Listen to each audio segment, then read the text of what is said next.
Bonjour à tous et bienvenue pour une nouvelle vidéo Marprod. Alors, donc voilà, je vous présente le petit abaddon terminé que vous aviez pu voir donc en cours de whip sur une première vidéo.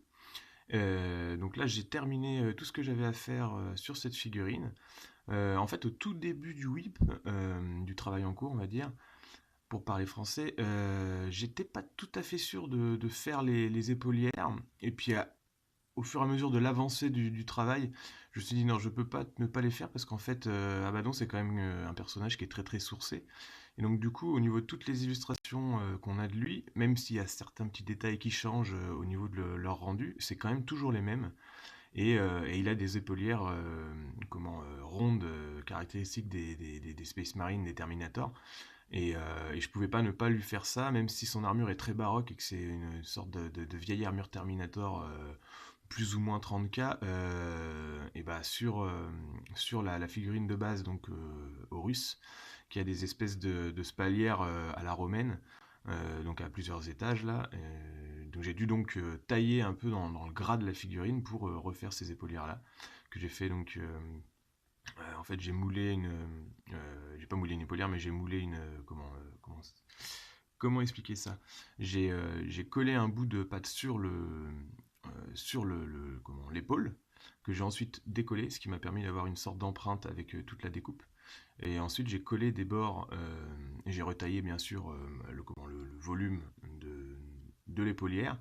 Et puis j'ai retaillé du bord avec de la carte plastique. Et ensuite, j'ai tout redétaillé à la green stuff pour venir le recoller ensuite sur la figurine. Donc j'ai travaillé les épaulières en détaché.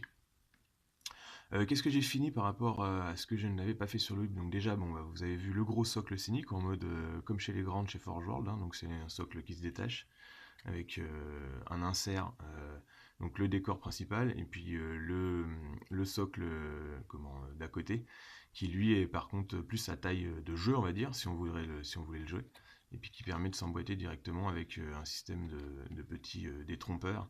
Donc en fait, donc là je suis derrière la caméra donc j'ai un peu de mal, ça va pile sur devant les flèches là, tac tac. Et puis ça crée le décor en continuité avec le truc. Donc ça, vous avez pu le découvrir dans une autre vidéo qui est sortie juste avant, comment créer ce genre de décor avec les décrochés.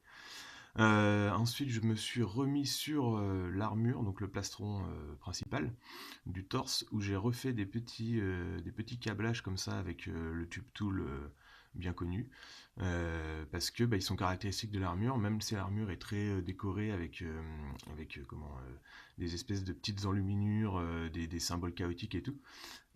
Il a un crâne grimaçant souvent au centre, que là j'ai stylisé de façon un peu plus simple, et puis j'ai refait les deux gros câblages qu'il a à ces endroits-là.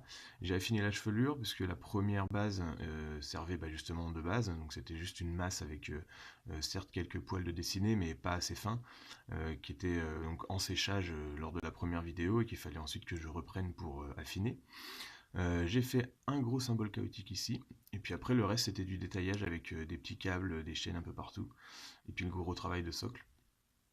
Et donc voilà, je suis assez content de cette figurine, hein. C'est une conversion qui m'a quand même pris un certain temps, parce qu'elle est assez compliquée, puis il fallait travailler par étapes en essayant de pas trop aller vite, tout en continuant à se sourcer, puis à regarder bien les illustrations, pour être sûr de ne pas se planter, et puis de correspondre au personnage qui est quand même très connu de tout le monde.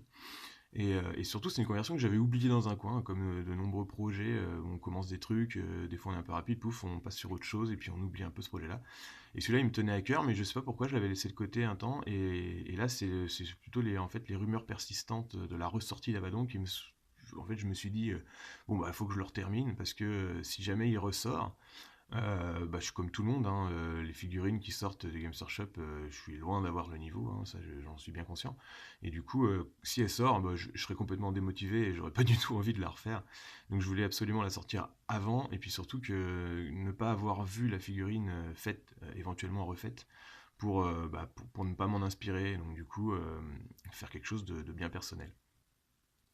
Qu'est-ce que je peux dire au niveau du décor? Donc ça c'est de la carte plastique taillée donc c'est du PVC expansé, ça se taille très très bien, beaucoup plus que la carte plastique que vous pouvez trouver dans le commerce, hein, j'en parle un peu souvent.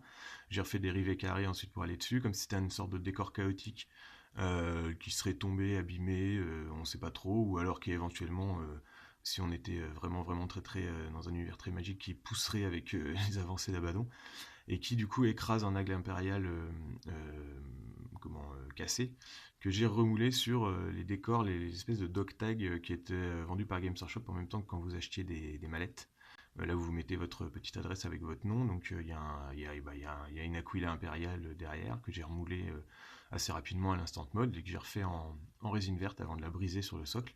Ensuite, c'est de la pâte, une dizaine de crânes, et puis de la chaîne, plein de petits sables de différentes tailles pour faire ça. Et puis quelques décors en plus, genre il doit y avoir une tête de taupe, donc là une écolière des Swatch, enfin des choses comme ça, un casque Space Marine, une nouvelle édition ici, Primaris, aimablement fournie par Théo, que je remercie. Et donc voilà, pour cette petite figurine que j'ai plus qu'à peindre ou éventuellement à vendre en l'état, je ne sais pas encore ce que je vais en faire. J'avoue qu'elle me plaît bien pour la garder, mais bon, si c'est juste pour qu'elle prenne la poussière dans une de mes étagères, autant qu'elle fasse plaisir à quelqu'un, donc je la mettrai peut-être en vente. En attendant, vous pouvez voter sur cette figurine que j'ai mise sur Communion Note, je vous remets le lien juste ici avec le petit i. Et donc n'hésitez pas à me laisser des commentaires sur ce site également, en plus des commentaires YouTube.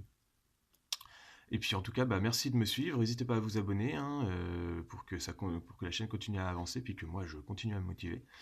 Et puis à bientôt pour une autre vidéo, merci à tous, et bon projet figurine, et joyeuse nouvelle année.